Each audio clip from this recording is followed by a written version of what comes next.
गिलगित बल्तिस्तान की तहसील गोप्स में ग्लेशियर फटने के बाद पाक फौज का रेस्क्यू ऑपरेशन जारी है। गोप्स के इलाके तलीदास के गांव रोशान में ग्लेशियर फटने से शदीद सैलाबी सूरत हाल है। शदीद सैलाब ने मकामी आबादी को खतरात से दो चार कर दिया।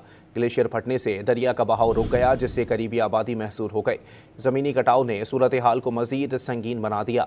मुतासरी फौरी रेस्क्यू के मुंतज़िर हैं। सूरत हाल के पेश नज़र GB scouts quick reaction force को जाए वक़ुआ की जानिब रवाना कर दिया गया।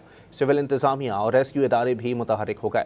फ्रंटियर कोर नॉर्दर्न एरियाज़ की जानिब से हेलीकॉप्टर्स की मदद से रेस्क्यू मिशन की तैयारियां मुकम्मल कर ली गईं।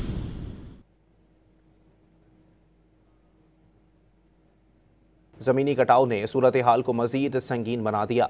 मुतासरी फौरी रेस्क्यू के मुंतज़िर हैं। सूरत हाल के पेश नज़र GB scouts quick reaction force को जाए वक़ुआ की जानिब रवाना कर दिया गया। सिविल इंतज़ामिया और रेस्क्यू इदारे भी मुतहरिक हो गए।